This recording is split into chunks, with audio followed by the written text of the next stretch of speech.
ആദ്യ പുസ്തകം അധ്യായം 1 16 മുതൽ 31 വരെയുള്ള തിരുവചനങ്ങൾ. പകൽ വാഴുവാൻ ഒരു വലിയ പ്രകാശഗോളവും രാത്രി വാഴുവാൻ ഒരു ചെറിയ പ്രകാശഗോളവുമായി 2 വലിയ പ്രകാശഗോളങ്ങളെയും നക്ഷത്രങ്ങളെയും ദൈവമുണ്ടാക്കി.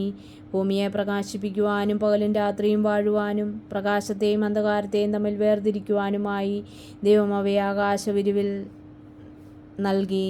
നല്ലത് എന്ന് ദൈവം കണ്ടു. സന്ധ്യയായി പ്രഭാതമായി 4-ാം ദിവസം. വെള്ളങ്ങൾ ഇഴയുന്ന ജന്തുക്കളെ ഉൽപ്പാദിപ്പിക്കട്ടെ, ഭൂമിക്ക് മീതെ വാനവിരിവിൽ പക്ഷികൾ പറക്കട്ടെ എന്ന് ദൈവം പറഞ്ഞു. വലിപ്പമേറിയ തിമിംഗലങ്ങളെയും വെള്ളത്തിൽ ചരിക്കുന്ന അതുതരം ജലജീവികളെയും ഇഴജന്തുക്കളെയും അതുതരം പറവകളെയും ദൈവം സൃഷ്ടിച്ചു. നല്ലത് എന്ന് ദൈവം കണ്ടു. ദൈവം അവയെ അനുഗ്രഹിച്ച്, നിങ്ങൾ വർദ്ധിച്ചു പെരുകി സമുദ്രങ്ങളിലെ വെള്ളത്തിൽ നിറയുവീൻ, പറവകൾ ഭൂമിയിൽ പെരുകട്ടെ എന്ന് പറഞ്ഞു. സന്ധ്യയായി പ്രഭാതമായി 5-ാം ദിവസം. അതാ ദിനം കന്നുകാലികൾ, ഇഴജന്തുക്കൾ, ഭൂമിയിലെ മൃഗങ്ങൾ എന്നീ ജീവികളെ ഭൂമി ഉൽപ്പാദിപ്പിക്കട്ടെ എന്ന് ദൈവം പറഞ്ഞു. അങ്ങനെ സംഭവിച്ചു. ഭൂമിയിലെ അതുതരം കന്നുകാലികളെയും അതുതരം ഇഴജന്തുക്കളെയും ഭൂമിയിലെ മൃഗങ്ങളെയും ദൈവം ഉണ്ടാക്കി. നല്ലത് എന്ന് ദൈവം കണ്ടു. നമ്മുടെ സ്വരൂപത്തിൽ നമ്മുടെ സാദൃശ്യപ്രകാരം നമുക്ക് മനുഷ്യനെ ഉണ്ടാക്കാം.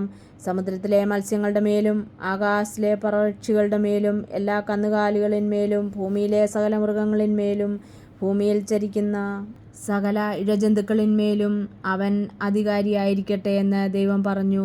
ദൈവം തൻ്റെ സ്വരൂപത്തിൽ ആദാമിനെ സൃഷ്ടിച്ചു. ദൈവത്തിൻ്റെ സ്വരൂപത്തിൽ അവനെ സൃഷ്ടിച്ചു, ആണും പെണ്ണുമായി അവരെ സൃഷ്ടിച്ചു. ദൈവം അവരെ അനുഗ്രഹിച്ചു. നിങ്ങൾ വർദ്ധിച്ചു പെരുകി ഭൂമി നിറഞ്ഞ് അതിനെ കീഴ്പ്പെടുത്തുവീൻ.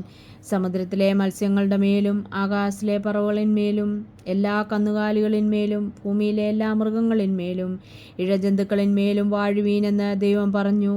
ഇതാ ഭൂമിയിലെ വിത്തുണ്ടാക്കുന്ന സകല സസ്യങ്ങളും വിത്തുള്ള ഫലം കായ്ക്കുന്ന സകല വൃക്ഷങ്ങളും ഞാൻ നിങ്ങൾക്ക് തന്നിരിക്കുന്നു. അവ നിങ്ങൾക്ക് ഭക്ഷണമായിരിക്കും.